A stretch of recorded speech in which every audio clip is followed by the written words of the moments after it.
Não sei se ela tinha alguma patologia, diagnóstico provavelmente ela não tinha, mas a mulher tava louca. Não, o buraco aqui ele é bem mais embaixo. É bem difícil você entender o que é real, o que não é, o que é uma visão, o que é alucinação, o que é imaginação, o que é sonho.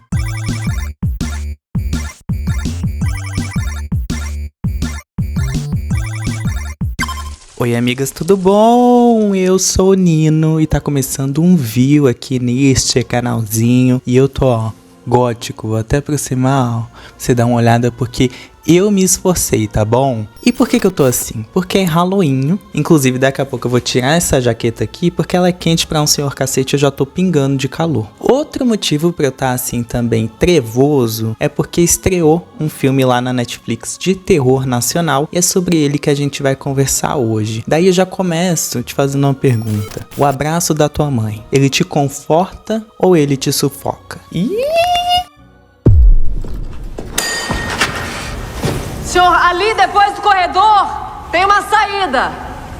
Não é seguro aqui. Lembrando sempre que aqui no View a gente não faz crítica especializada. Tá bom? Não vou falar de câmera, não vou falar de direção. Até porque a única coisa que eu domino é a arte do flop, kkkkkk. E se você caiu aqui de paraquedas, eu já vou te adiantando pedindo perdão, tá bom? Primeiro pelo barulho que essa jaqueta faz, kkk. E também porque vai rolar um spoiler ou outro. Mas a ideia é a gente conversar um pouquinho sobre o que? As reflexões que esse filme trouxe, os sentimentos, as sensações, os medos. Abraço de mãe, que nome fofo, né? Nome fofo pra um terror psicológico brasileiro que acabou de chegar na Netflix agora em outubro de 2024, mas ele estreou lá na 26ª edição do Festival do Rio. Antes mesmo da gente começar a falar da história, já vou te adiantando que o filme é muito bom, e se você é do tipo que torce nariz pro terror nacional, já vou te adiantando que aqui você não vai poder torcer não. Tá certo? Porque esse filme é muito bom mesmo. Inclusive, já faz muito tempo que a gente tem muitas produções de terror aqui no Brasil saindo e sendo muito boas. Por exemplo, tem Desalma, do Globoplay. É Globoplay? Não tenho certeza, deve ser. Tem também O Escolhido, que não é assim maravilhoso, na minha opinião. Não é maravilhoso, mas é uma série muito legal também, que é de terror, de suspense, mistério, um negócio muito louco. Tem a ver com seita também, que a gente vai falar de seita aqui hoje. Tem As Boas Maneiras, que tem uma Lobiswoman, que inclusive é feita pela Marjorie este ano, que é protagonista desse filme, que é o tema deste vídeo, kkkkkk. E vale falar aqui também que eu tenho adorado ver a Marjorie fazendo terror, né? Ela fez As Boas Maneiras, fez agora Abraço de Mãe também, e a gente que acompanha ela desde a Vagabanda, ali no papel de Natasha, a gente sabe que ela tinha um pezinho ali no mundo trevoso, né? Era só uma questão de tempo.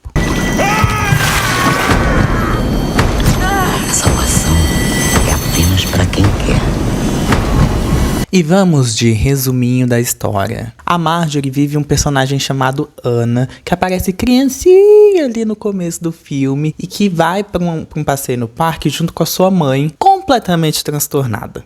Tá? Com perdão da palavra aqui, não sei se ela tinha alguma patologia, diagnóstico provavelmente ela não tinha, mas a mulher tava louca, tá bom? Ela tava bem louca. E guarda essa informação, porque essa informação ela é muito importante pra você entender onde que o filme quer tocar, tá? Porque parece que é uma grande farofada, um grande nada com nada, parece, mas o filme tem mensagens muito importantes, tá bom? Lá no parque tem uma cena muito esquisita, com um bebê dentro de uma placenta, brilhando, se mexendo, muito estranho, dentro de uma boneca anatômica que, acredite ou não, é real. Ela existe de verdade, tá bom? E essa também é uma cena muito importante pra você entender o filme como um todo. A mãe da Ana, da personagem da Marjorie este ano, ela é interpretada pela Chandelle Braz. Olha que bacana você se chamar Chandelle. Eu adoro Chandelle. Ela coloca remédio na bebida da filha, tá? No leite que ela oferece ali pra criança. E aí no começo eu já comecei assim, será que ela vai envenenar? Ela tá envenenando a filha? Será que é isso mesmo? Mas não necessariamente, né? Ela tava dopando a criança, não sei pra quê, tá? Porque isso eu não entendi muito também. E logo de cara, eu não sei se por conta desses remédios ou por algum outro motivo, a gente é apresentado a um fator que ele é muito importante, muito interessante, tá bom? Porque ele muda o filme inteirinho, ele faz o filme ter uma pegada completamente diferente, que é o quê? A alucinação. É todo mundo louco ali. Ou talvez uma pessoa só. É bem difícil você entender o que é real, o que não é, o que é uma visão, o que é alucinação, o que é imaginação, o que é sonho, o que é verdade. tá? Desde o comecinho do filme já tem isso. E esse é um fator que faz o filme ser completamente diferente de outras coisas que a gente assiste normalmente, porque tem momentos que você precisa até se colocar no lugar da Ana, da personagem principal, pra você conseguir ter um pouquinho de noção do que tá acontecendo ali naquele momento, naquela cena, porque senão é só loucura e aí você sai mais louca do que ela própria do final do filme. A Ana e a sua mãe, elas moram numa casinha pequenininha, simples, que acaba pegando fogo em determinado momento ali. Eu não entendi muito bem por que pegou fogo, mas pegou fogo, tá? Talvez eu tenha perdido essa parte ali da história. E aí esse incêndio e a forma como a mãe dela age no incêndio, que é uma forma ali meio problemática, bastante, acaba marcando ela por toda a vida, tanto que a Ana acaba se tornando bombeira. E é aí que a história começa assim, ó, ficar meio esquisitona. A frente fria vinda do sul pode ser responsável pela maior chuva em 25 anos. Toda a segunda parte do filme, né, a fase adulta da Ana, se passa ali no Rio de Janeiro de 1996, quando eu nem sonhava em nascer. Mas a Ana, em 96, ela já atuava no Corpo de Bombeiros, e a gente entende ali que ela estava passando por momentos meio difíceis, né? Problemas emocionais causados por lembranças, memórias, traumas passados relacionados ao momento ali do incêndio, quando ela era criança, e também que tinham a ver com o relacionamento dela com a mãe, que tinha acabado de morrer. Esse momento delicado do emocional dela acabou afastando a nossa queridona aí do trabalho de campo. Ela acabou tendo que trabalhar no setor administrativo, que é o que eu iria preferir fazer. Tá bom? Sentado na cadeira, mexendo ali no computador, mexendo nos papel, tá bom? Carimbando coisa. Muito melhor. Só que ela preferiu voltar. E aí você me pergunta, a Ana tava pronta pra voltar pro trabalho de campo, pra resolver incêndio, pra salvar gato em árvore? Não tava. Ela não estava pronta não, mas ela foi. E caso você não saiba, eu também não sabia, descobri escrevendo este vídeo aqui. O Rio de Janeiro é uma cidade que tem assim séculos, tô falando de coisa de 500 anos, de inundações, de enchente e claro, negligência pública, porque estamos no Brasil, não é mesmo? Em 96, inclusive, a cidade passou por tempestades que fizeram um estrago enorme, né, causaram ali deslizamentos, alagamentos que mataram 200 pessoas. Tem uma matéria do G1, que foi onde eu li sobre isso, eu vou deixar na descrição, e eles falam muito sobre esse histórico, desde lá de trás, da fundação da cidade até os dias de hoje, porque não parou de acontecer. E é nesse contexto de caos, de chuva, de alagamento, que a Ana e a equipe dela de bombeiros são chamados para resolver um caso de desabamento num casarão antigo que servia de asilo para idosos. Eu sou o subtenente Dias, do Corpo de Bombeiros. Fomos acionados porque houve um desabamento. Se a gente precisar evacuar a casa, vai ter que ser antes que essa chuva piore. E aí quando os bombeiros chegam nessa casa, a gente já vê que tem um povo meio esquisito ali. Um povo estranho. Um povo assim meio... Ué, estão vivos? Ou será que não? Ora. Já morreram esses velhos? Um monte de velhinho ali no casarão, todos mal cuidados, situação precária, tá? E aí naquele momento que eles entram na casa, a gente já pensa... O terror do filme é o quê? Maus tratos aos idosos. Os idosos estão sendo maltratados ali. Epa, pode não. Aí é crime. E aí os bombeirinhos ali, né, a Ana e sua trupe, eles começam uma vistoria pelo casarão, né, andar de cima, andar de baixo, o lado de fora também, pra constatar o óbvio. A casa tava caindo. Literalmente, tá? Não é uma figura de linguagem, não. E aí eles resolvem evacuar todo mundo dali. Afinal de contas, as paredes estavam esfarelando. A janela tava parecendo uma peneira, entrando água, certo? Tudo insalubre. Igualzinho a casa do teu ex. Sabe aquele teu ex? Que o colchão fedia mofo? É daquele jeito que tava. Casa velha podre. E aí, desde o começo até o final, tem uma velha, numa cadeira de rodas, que é a dona da casa, e ela fica o tempo todo tentando expulsar eles dali. Ela fica, ai, ninguém chamou vocês aqui não. Aqui tá todo mundo feliz, todo mundo muito bem cuidado. Tá, vão embora vocês, que vocês não são bem-vindos aqui não. Vão embora. Apegada à casa. Chata, apegada à casa. O papel dela é ser a velha apegada à casa. Mas aí você guarda essa informação também, tá bom? Porque já falei pra guardar um monte de informação, já deve ter esquecido, né? Mas enfim, tá tudo bem. Vai fazer sentido no final. A gente também descobre que tem um imigrante morando ali na casa. Ele trabalha junto com essa senhora cuidando dos outros idosos. E uma coisa que me irritou muito é que não tem legenda pra fala dele. Muita coisa que ele falou, eu não entendi. É problema ter o imigrante ali? Lógico que não. Mas o fato dele ser imigrante, falar um portunhol ali meio embolado, fez eu perder muito do que ele quer falar. Então muitas das falas dele eu joguei pro lúdico, assim. Eu falei, vamos, segue a história aí que uma hora eu vou entender o que ele falou. E aí esse cara, esse imigrante, ele tem uma filha pequena que mora ali na casa também e tá tentando de todo jeito fugir. Ela tá tentando dar um jeito, de picar a mula dali. E aí ela vê na Marjorie este ano, tá? Na Natasha da Vagabanda, uma oportunidade de ser salva daquela casa. Mas ser salva do quê? Do mofo, da goteira? Não, o buraco aqui ele é bem mais embaixo. Você sabe se tem algum telefone por aqui? Por favor, eu preciso de ajuda. Depois da equipe inteira de bombeiros desaparecer, depois de um cara tentar entrar na casa, bater na cabeça dele, sangrando inteirinho, a Ana, nossa heroína, ela ainda estava preocupada em fazer os velhinhos saírem dali seguros, na chuva. Ó que coração bonito que ela tem. Eita, ela tava tentando salvar os velhinhos dali. Mesmo a dona da casa repetindo 1000 vezes que ela não queria sair dali. Quem deveria sair dali pra ela eram os bombeiros, que eles não eram bem-vindos. E aí, resumindo muito bem, assim, tudo que acontece nessa parte do filme, a gente acaba descobrindo que esses velhos, eles eram tudo parte de uma seita. Uma seita. Do nada uma seita. Mas eu gostei, que eu adoro coisa de seita. E eles cultuavam um bichão, um monstro, que a gente não sabe se é ET, a gente não sabe se é demônio, tá bom? A gente não sabe o que ele é, mas também não faz diferença nenhuma, não. O importante é que é um monstro que ele vive num rio subterrâneo que tá ali debaixo da casa.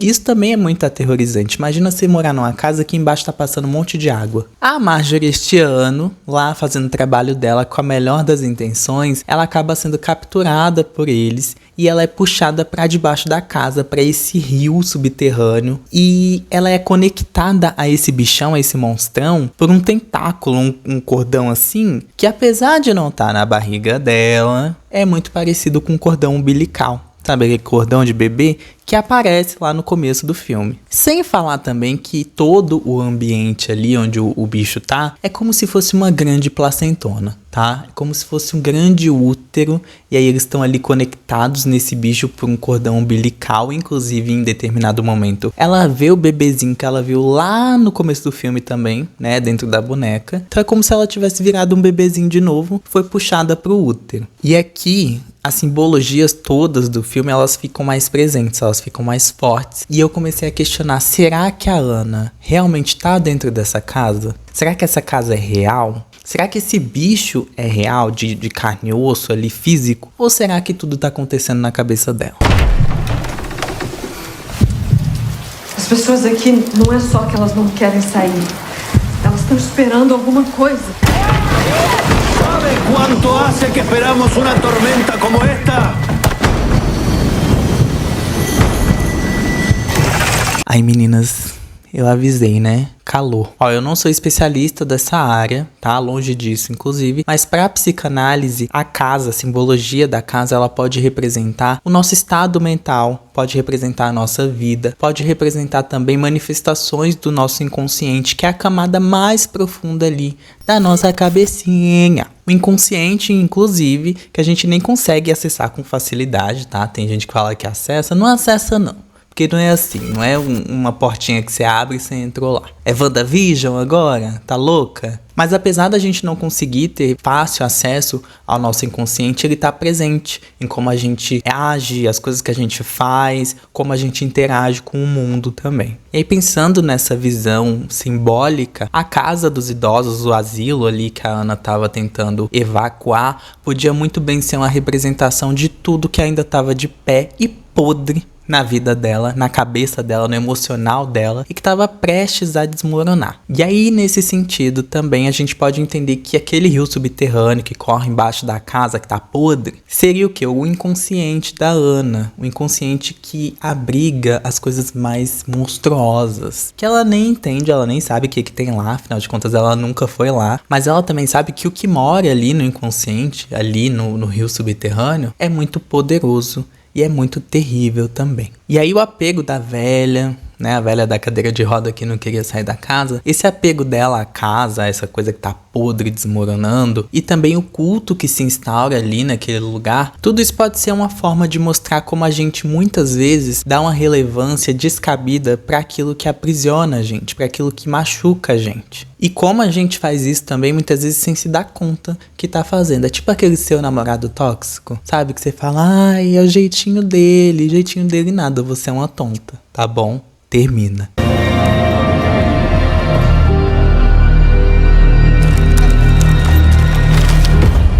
Eu não sei quem foi que mandou vocês aqui, mas com certeza não foi nenhum dos moradores. Botei de novo a minha jaqueta porque eu achei que o look ficou o quê? Empobrecido. E essas simbologias todas me trouxeram reflexões sobre o papel da nossa família, né, dos adultos que estão ali por perto enquanto a gente é criança, em quem nós somos e em quem nós nos tornamos quando a gente cresce. Muita gente não teve uma infância fácil, não é mesmo? Muita gente não teve infância feliz, muita gente não teve nem segurança para ser criança, sem ter que se preocupar com traumas gerados por adultos que deveriam estar protegendo essas crianças. A gente que é LGBT, por exemplo, a gente já crescia tendo isso como uma regra. Isso é algo que vem mudando conforme o tempo, conforme as pessoas vão se conscientizando. Mas quando a gente era criança, isso era uma certeza. Os meus pais vão me odiar, os meus pais não vão me aceitar, não vou ter respeito, não vou ser feliz, porque eu sou um erro, porque eu sou um problema. E são inverdades, né? É uma coisa que a sociedade acaba impondo sobre a gente. E que quando a gente é criança, a gente não tem ideia de como são mentiras que são contadas de geração em geração e que isso não reflete quem a gente é de verdade. Inclusive, eu tenho um outro vídeo sobre isso, onde eu falo sobre como a gente que é LGBT acaba buscando validação no outro, né, ao invés de buscar validação em si mesmo. Vou deixar em algum canto aqui, mas tem muita relação com isso. E aí, se todas essas questões sociais de senta igual menina, fala igual macho, se tudo isso já é suficiente para gerar um monte de trava, de trauma, de insegurança numa criança que tá aprendendo como é que o mundo funciona, imagine só para essas crianças que passaram por situações muito mais pesadas, que aí eu não preciso nem citar aqui, né? Todo mundo sabe do que eu tô falando, não é mesmo? Imagine para essas crianças. No caso da Ana, por exemplo, ela foi criada pela mãe, que fazia coisas com ela que nenhum adulto deveria fazer com nenhuma criança. Isso tudo gerou marcas emocionais nela que, com o tempo, fizeram ela virar uma adulta que se tornou desconfiada, preocupada o tempo todo, que buscava validação no trabalho a todo custo. E a gente se identifica bastante com isso, né não?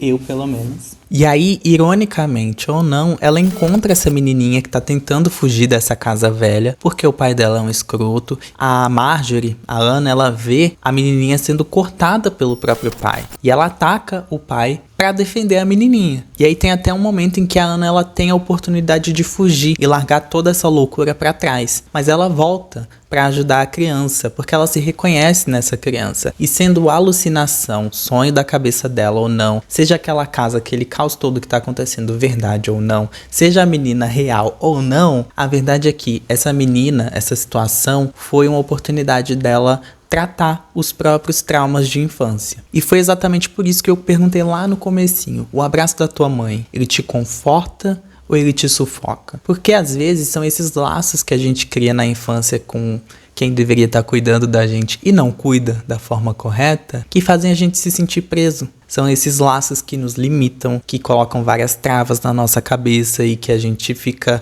correndo atrás do próprio rabo tentando resolver quando a gente cresce, que na verdade é trauma do passado, é coisa antiga. No filme, são esses laços da Ana com a mãe abusiva dela que fazem ela ser puxada pro útero de volta o tempo todo. Então toda hora ela tá revivendo esses traumas, toda hora ela tá presa nesse mesmo ciclo.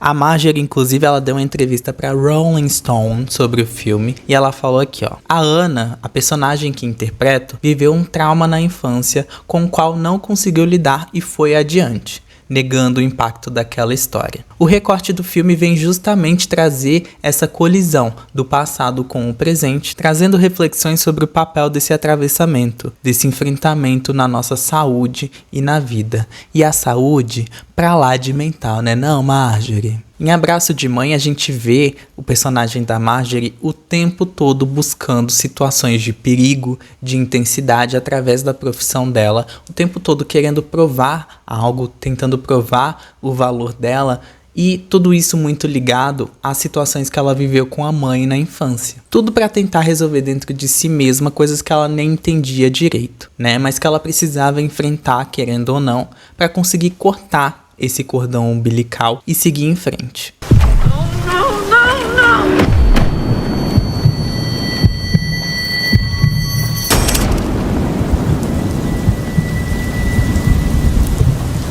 Abraço de Mãe é um filme ótimo por conta de toda essa simbologia que eu trouxe aqui hoje. Também é um filme muito bonito de ser assistido, a fotografia é impecável, muito bonito mesmo. Mas também pelas cenas, então se você quer assistir um filme de monstro, farofada, que é só uma mulher tentando fugir de uma casa e libertar uma criança, é bom também. Uma coisa que eu não escrevi aqui, que eu esqueci de escrever, mas são as últimas cenas, onde ela sai com a criança da casa e a menina pergunta pra ela, tá doendo? Depois dela cortar o cordão umbilical e conseguir se livrar. E aí ela fala que sim, mas ela fala que sim sorrindo, porque tipo, finalmente ela encarou os problemas dela, machucou, doeu, né? Ela vai chorar sobre isso, mas ela tá livre agora. Ela se livrou do passado. Mas e você, queridíssima? Você viu o filme? Você viu Abraço de Mãe? Tá disponível lá na Netflix, não se esqueça, tá bom? Você percebeu essas coisas que eu trouxe aqui hoje? Não percebeu? Acha que eu tô viajando? Eu não uso drogas, não. Tem nada a ver, tem nada a ver. Enfim, me conta, tá bom? Inscreva-se neste canalzinho, dê um like também, que é sempre bom. E a gente se vê numa próxima. Um beijíssimo e tchau!